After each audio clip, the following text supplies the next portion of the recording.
ప్రజలారా బాగున్నారా? మీ అందరికీ నా యొక్క నమస్కారాలు. నేను మీ మందా శ్రీనివాసరావు. నేను అద్దంకి నియోజకవర్గం నుండి ఎమ్మెల్యే పదవికి స్వతంత్ర అభ్యర్థిగా పోటీ చేసిన వ్యక్తిని. ఇప్పుడు ఈ యొక్క వీడియో ద్వారా కొన్ని లక్షల మంది ప్రజలతో మాట్లాడదలిచాను. నా యొక్క మాటలు దయతో అంగీకరిస్తారని రెండు చేతులెత్తి వేడుకుంటున్నాను. ఈ వీడియో చూస్తున్న మీతోనే నేను స్వయంగా మాట్లాడుతున్నానని భావించండి. మీరు చదువుకున్న చదువు చాలా గొప్పది. మీకు చదువు నేర్పించిన ఉపాధ్యాయులు గొప్పవారు. మనం చదివిన చదువుని మన కోసం, మన కుటుంబం కోసం మనం ఈ యొక్క జీవితాన్ని కొనసాగించటం 100% కరెక్ట్.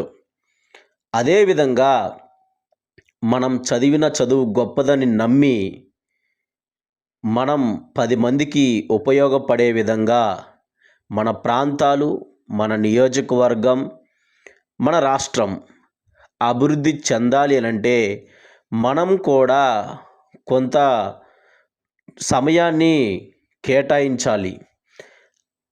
మరి ఎమ్మెల్యేలు, ఎంపీలు ఉన్నారు కదా అని మీరు అడగవచ్చు. వారు చేయవలసింది వారు తప్పక కొనసాగిస్తారు.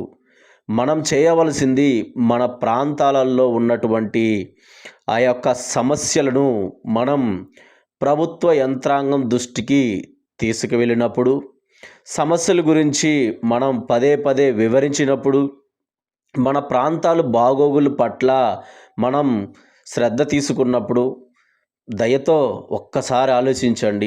టెక్నాలజీ పెరుగుతున్న ఈ రోజుల్లో కూడా మన ప్రాంతాలు ఏ విధంగా ఉన్నాయో ఒక్కసారి గ్రహించమని రెండు చేతులెత్తి వేడుకుంటున్నాను.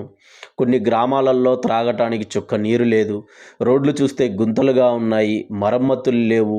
ఇలాంటి సమస్యలన్నీ మీరు వాడుతున్న ఫోన్లు, సోషల్ మీడియాల ద్వారా మనం ప్రభుత్వానికి తీసుకెళ్ళి ఆ విధంగానైనా ప్రభుత్వ దృష్టికి తీసుకెళ్ళినట్లయితే ప్రభుత్వం వారు ఒకానొక సమయం కాకపోయినా మరొక సమయమైనా మనం కోసం చూస్తారు, మన ప్రాంతాల కోసం చూస్తారు, మన ప్రాంతాల అభివృద్ధి చెందుతాయి అని నేను నిజంగా బలంగా నమ్ముతున్నాను.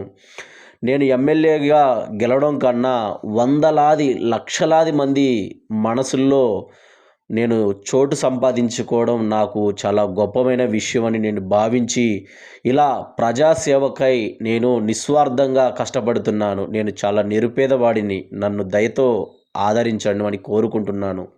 ఇట్లు మీ మందా